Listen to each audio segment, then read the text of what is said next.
You're watching Businessworld Live. I'm Dani Laurel. And I'm Jess De Los Santos. Here are the biggest stories to kickstart this trading day Friday.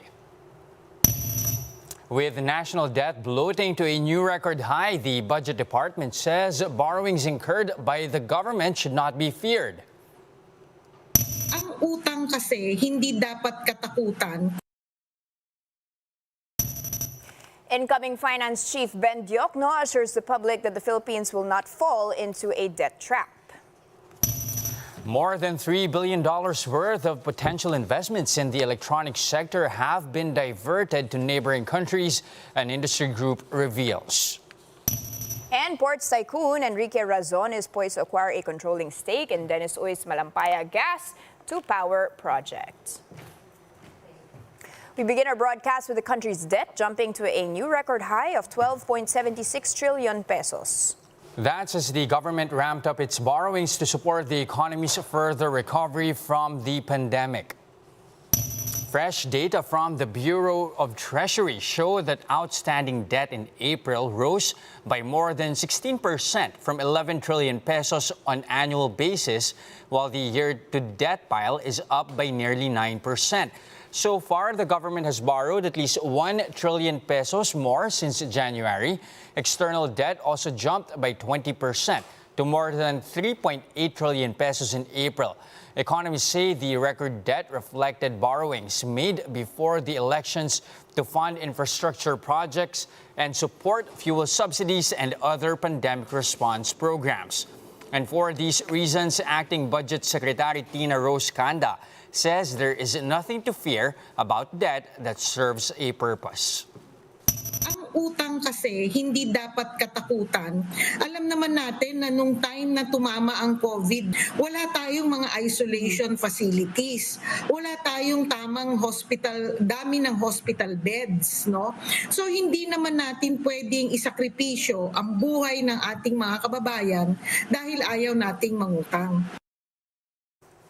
Now, incoming Finance Chief Ben Diokno will be also facing concerns over the rising debt.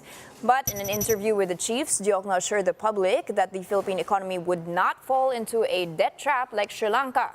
Diokno explained that the government has safeguards such as a $106 billion buffer fund and a steady inflow of foreign exchange. Ibang-iba yung Sri Lanka kasi ang dami ng utang sa China eh. Tapos wala naman silang source of foreign exchange. Ang lakas ng interest ngayon ng foreign direct investors, pumasok 54.3% increase on foreign direct investments. So, wala tayong dapat kabahala. I think I can assure everybody na hindi tayo magkakaroon ng debt crisis like in the past. Ngayon, mas marami tayong local debt than foreign debt, which means wala tayong tinatawag na foreign exchange risk na pag nag-devalue ng piso, may dapat tayo magbayad ng utang.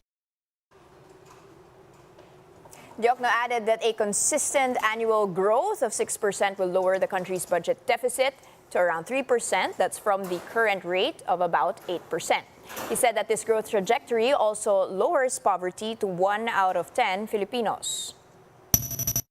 If the economy grows at 7% this year and then 6% for the next 6 years, I'm confident that our deficit to GDP ratio will be in the neighborhood of 3%. And ako'y naniniwala na by that time, poverty in the Philippines will be just 1 out of 10 or even lower. So ganun ang plano namin. And then we will accomplish our plan, which was how we originally adopted that, na yung we will achieve the upper middle income country ng Pilipinas by maybe in a year or two. And another target that was disrupted because of the pandemic.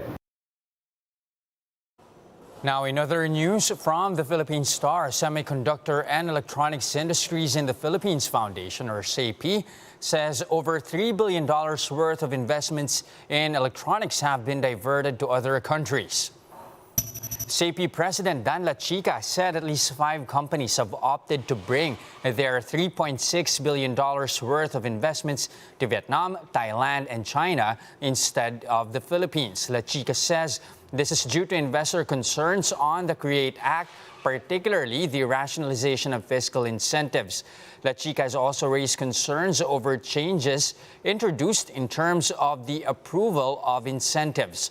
To address these, SAPI says they are coming up with suggestions on legislative changes for the next administration. Now, to talk more about that, we have on the show Dan La Chica, president of SAPI, or the Semiconductor and Electronics Industries in the Philippines. Sir Dan, good morning. Thank you for joining us. Good morning, Jess, Danny, and our viewers. All right.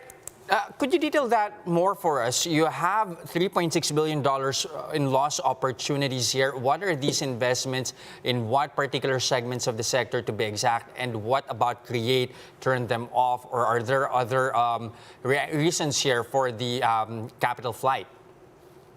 Okay, well, first of all, to put that in context, let me just share with you the industry performance. Last year, we exported $45.9 billion of products, electronic products, which is about 62% of the country's commodity exports.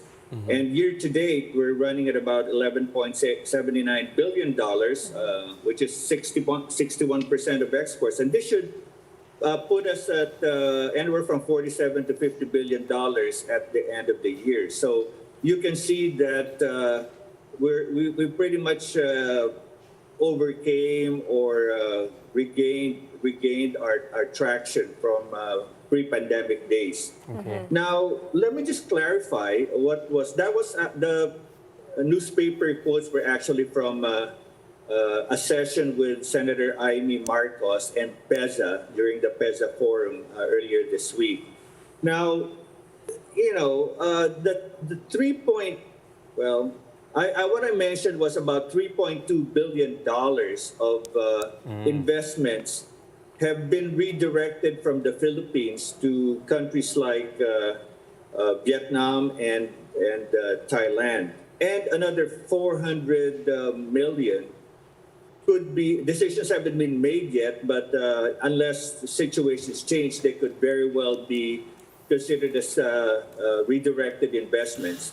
Now, we have to understand that the decisions of the multinational CEOs in their headquarters are based on essentially where they can produce the lowest cost per unit for product, considering the operating costs, considering the investment, incentives, I should say.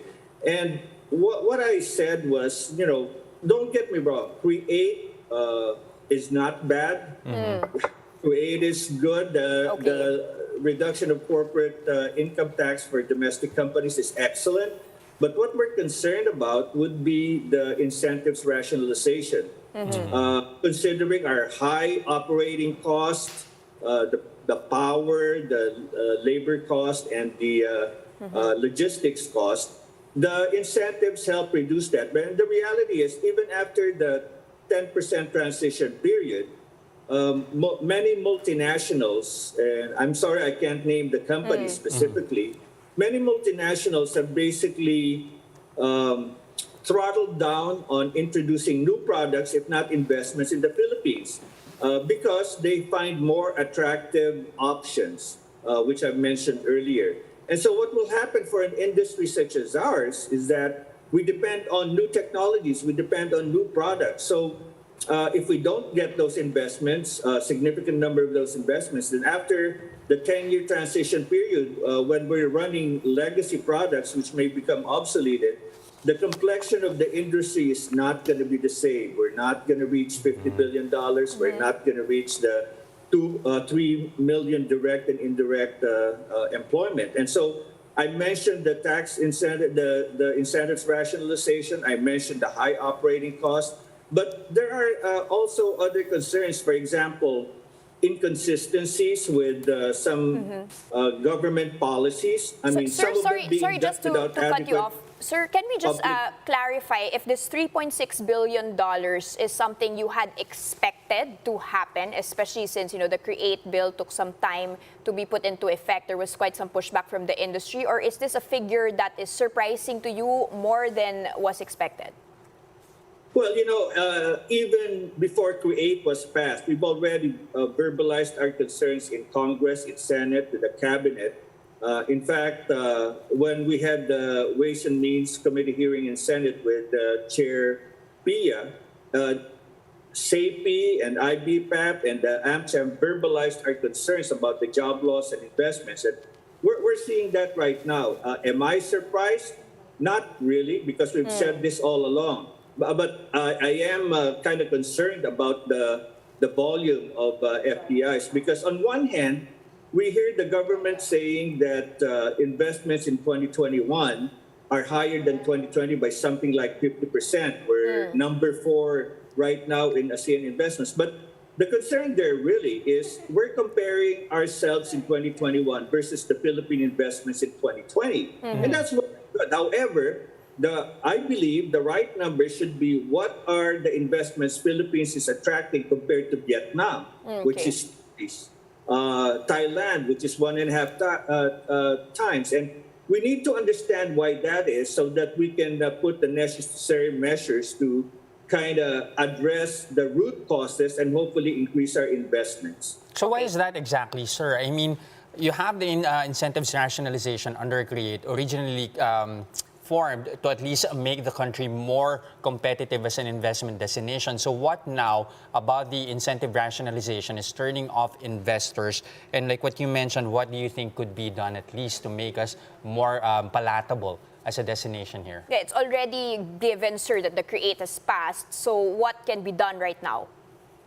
Okay, so that's a two-part question. The first thing is we have never suggested that the incentives rationalization will be good for our industry and others. Never have we said that. Because like I explained earlier, to begin with, the perception is that, the rules of the game have changed. And now the other thing is you've added another layer of bureaucracy to what PEZA was doing under the able leadership of DG Plaza. And, investors are looking for expediency, for effectiveness, for efficiency in terms of processes. Now you've just added a layer of bureaucracy. And now PEZA, instead of just being able to approve the incentives, they have to go to another layer, considering time and considering another decision process. I mean, government needs to make sure that agencies are performing well. But rather than introducing another layer of bureaucracy, why don't we put the appropriate measures and see how they perform? Because honestly, PEZA for decades has been a one-stop shop and is really has really impressed the multinational investors. What can government do to Danny's point? We would like, not just for the incentives, but for the operating costs, the ease of doing business, the inconsistent agency practices or pronouncements. What we'd like to do is be able to seek audience with the president, the new cabinet, Senate. Congratulations to Senate President Mix, Congress, so that we can explain. We're not casting stones at the government. We need to be successful as a country and work with government. The incoming NEDA Secretary Balisacan has already said that they will be focusing on agriculture and manufacturing industries in the incoming administration. Does that give you any optimism? Have you reached out to the cabinet in terms of what can be done to revive or at least push forward the semiconductor industry? We're waiting for the president-elect and the cabinet to be, sworn into their respective position. But we are hoping, and I repeat this again, an appeal to government to hear us out. It's encouraging that Secretary Balisacan is focusing on agriculture and manufacturing, but specifically we also want to help educate or get them up to speed, the cabinet, the president, on the electronics industry and the impact on the economy and employment. Sir Dan, by how much more do you expect the situation to worsen? I mean, earlier you mentioned $400 million worth more of investments that we actually stand to lose. Are you looking at the possibility of that increasing, or are there other potential investors who might actually opt out of the Philippines? Well, that's 400 million that's being considered to be moved in addition to the $3.2 billion, right? I'm really looking forward to the dialogue with government so that we can work together. We've always worked together with government. We're not going to sit here and just complain and moan without, and putting the blame on government. That's not how we work. This is an all-out country initiative, right? So that's why we would like to request that dialogue. Because if we don't do anything and leave things the way they are, I'm just concerned that more incentives will be funneled out of the country or redirected from the Philippines. Because, as you know, countries like Vietnam and Thailand and even Malaysia are going all out to attract these investments because they know this generates employment, this generates higher GDP and better for the economy. Sir, but regardless or notwithstanding the flight of capital because probably of regulation, is this not circumvented by the fact that economies are reopening and there's more need right now for semiconductors and the export industry has improved, at least compared to the height of the pandemic? To what extent are we back to the pre-pandemic trajectory? Well, the electronics is a place in the global market. So like I said earlier, we have recovered and we're actually on a trajectory to grow by 10% this year. Now, the question is, do we just do nothing? I mean, if we're happy with having like a 5% share in the global market and having our investments pegged where they're at to financial instruments and maybe some infrastructure projects, then there's nothing we can do about that. But for us, I think there's still a lot of potential to grow the electronics industry. I mean, think about this. Vietnam in 7 years has grown their electronics business to $100 billion. The Philippines in 30 plus years, we're only at a 49 billion or 46 billion dollar level. There's so much to be gained. There's so much opportunities that we're missing out on. And it doesn't necessarily compromise, what we can focus on as far as agriculture or BPO or OFW remittances. All right, so a lot of opportunities in the sector, and you do have the chance to reach out to the new cabinet, of course, and the people that have the ability to make those decisions. Thank you so much, SAP President Dana Chica. Thank you very much, Jess and Danny, and to all of viewers. God bless you all.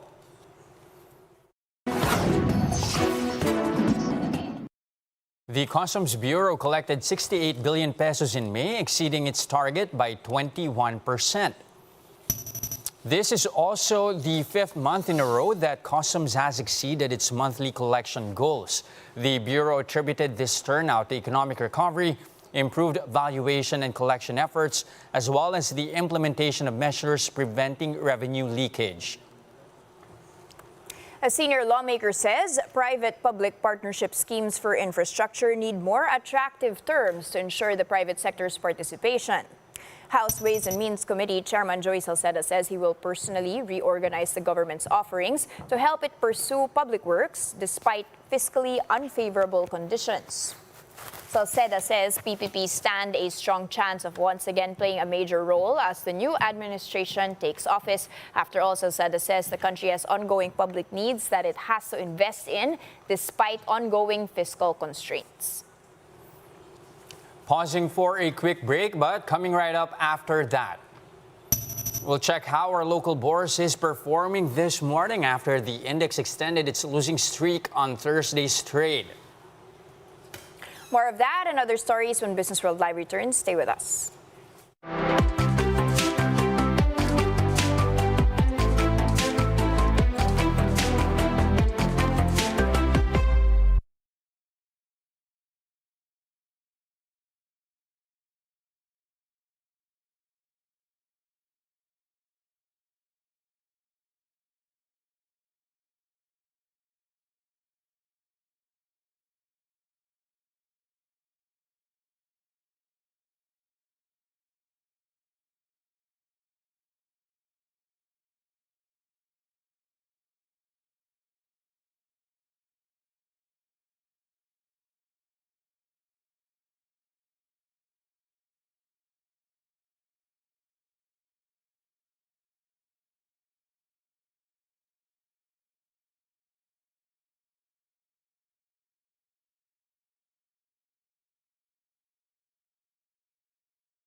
And you're still watching Business World Live here on One News. I'm Jess De Los Santos. And I'm Danny Laurel.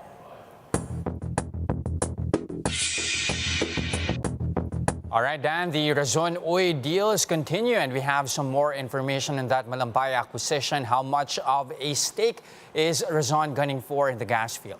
All right, Jess. Well, we do, as you mentioned, have more of that. He did not provide the exact size of the stake, nor did he provide the purchase price of that. But we do know he has said it will be a controlling stake. So that's, of course, more than a majority stake. What we do know is that Dennis Uy had bought 45% from Chevron and agreed to buy 45% from Shell. So it's a possibility of up to 90% they're up for grabs. 10%, of course, is owned by PNOC. Now, Prime Infra has said they will apply for an extension after the contract of gas, expires. That's in 2024. And checking in, of course, Prime Infra is not listed. We just have ICTSI as a possible proxy there. That is down by 2.2. That's more than 1% down this morning. But another one I did want to keep an eye on is Phoenix Petroleum, because there are a lot of questions on whether Dennis Uy will be releasing or at least selling even more of his assets. And this, of course, is one of his crown jewels. So that's 9 pesos and 99 centavos this morning, Jess. Now, moving on to the index. Not a great start for the month of June. We are 6666.80. Sounds like a bad luck number. Take a look at that slide in this past week of trading. It has not been that great. Another issue that we have been looking at is the peso. Take a look at that. An increase here signals, of course, weakening of our local currency, and we are breaking na naman, closing in on the 53 levels to the greenback. We're actually just at a 3-year low. We passed the 52.2 mark, which is quite a strong support level. Of course, the BSP hike had actually helped to bolster the peso, but it's being weighed down by the widening deficit, Jess. And just taking a look at how our peso is ranking year to date, we are right at the middle of the rung. So 5th there, neither here nor there. Nevertheless, we are down by 3.5% in terms of value since the start of 2022. Now, despite government concerns and waning immunity, an expert says it's about time for the country to lift the state of public health emergency due to the improving COVID-19 situation. Mobile journalist Jacob Lazaro with the report.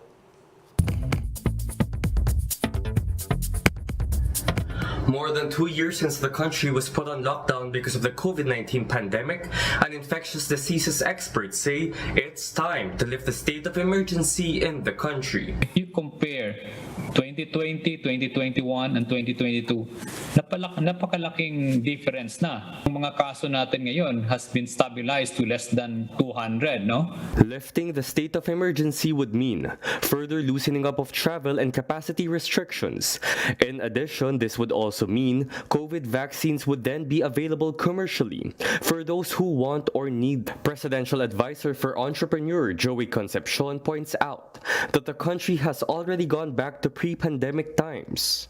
By declaring that the Philippines is not in a health state of emergency, gives greater confidence that we have succeeded as a nation to really control this virus. Concepcion also urges the resumption of face-to-face classes, as this will help revive small businesses. But both Solante and Concepcion agree that health protocols should continue.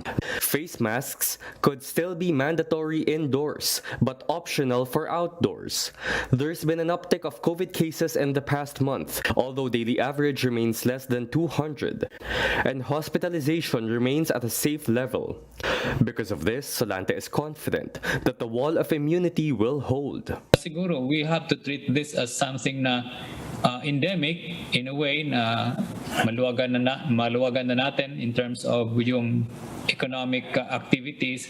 Vaccine and booster rollout have been sluggish lately, and there are concerns over waning vaccine immunity. That is why Solante and Concepcion urges the public to still get the jab, even after we emerge from the COVID emergency. Mobile journalist Jacob Lazaro, we are One News. All right, something to be considering. I mean, we have to keep that vaccination rate up at this stage. I mean, last night you had Undersecretary Vergere over at the Big Story saying that there's a possibility that we might actually end up having around 7,000 cases per day in NCR alone by end July should immunity continue to wane. From the 2,000 to 3,000 of Octa to 7,000 on July. This is if you do not get a booster shot. Or Jess, meron pa bang second booster shot na kailangan? What are they Well, that's already been allowed for some of the sectors. For some of the sectors. But So take this opportunity, take the chance to get vaccinated as much as possible. Of course, we do not want a repeat of what happened back in January. of course, and check your vaccine cards and booster cards. How long pa ba yung immunity nyo?